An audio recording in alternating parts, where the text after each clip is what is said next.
అని అగ్నిస్వరూపం. శంకర భగవత్పాదులు పంచాయతనాన్ని పూజించమని శాసనం చేశారు.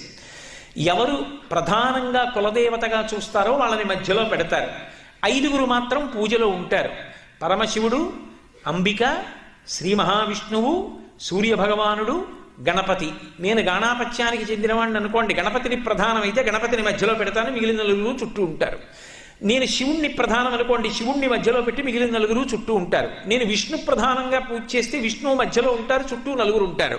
ఈ నలుగురి అనుమతి లేకుండా నేను విష్ణువు దగ్గరికి వెళ్ళలేను. శివుడికి ముందు పువ్వు, గణపతికి ముందు పువ్వు, సూర్యుడికి ముందు పువ్వు, అంబికకి ముందు పువ్వు వేస్తే తప్ప విష్ణువుని పూజ చేయలేను. అంటే అభేదమైనటువంటి భావన ఏర్పడుతుందని పంచాయతన పూజ పెట్టారు. కానీ వారు షణ్మత స్థాపనాచార్యులు. ఈ 5టితో పాటు సుబ్రహ్మణ్యుడు కూడా మోక్షప్రదాత అని నిర్ణయించారు.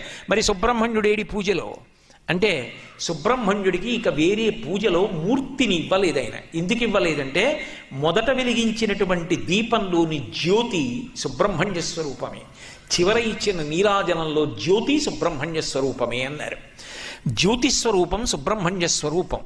స్కంద షష్ఠి రూపంలో పూజలు విశేషంగా అందుకునేటటువంటి మాసం. సుబ్రహ్మణ్యేశ్వర స్వామి వారి అవతారం గురించి పూర్వకాలంలో ఒక అలవాటు ఉండేది. గర్భిణీ స్త్రీలు, అందులో అడ్వాన్స్డ్ స్టేజ్ ఆఫ్ ప్రెగ్నెన్సీ అంటాను చూసారా, ఒక 5 నెలలు దాటిపోయినటువంటి స్త్రీలు ప్రత్యేకం చెప్పించుకు వినేవారు ఈ 36, 37 సర్గాల్ని.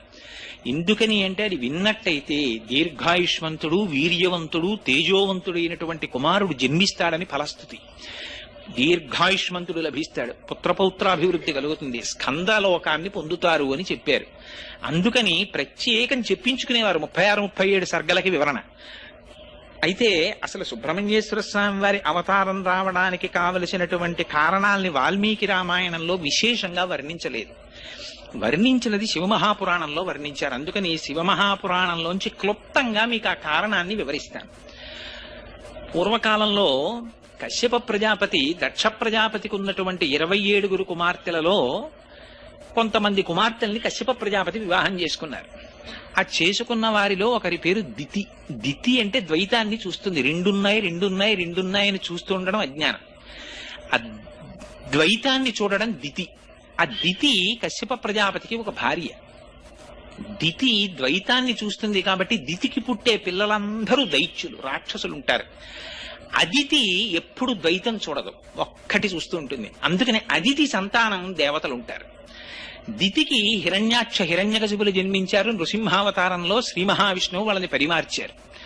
పరిమారిస్తే ఆవిడికి బాధ కలిగింది.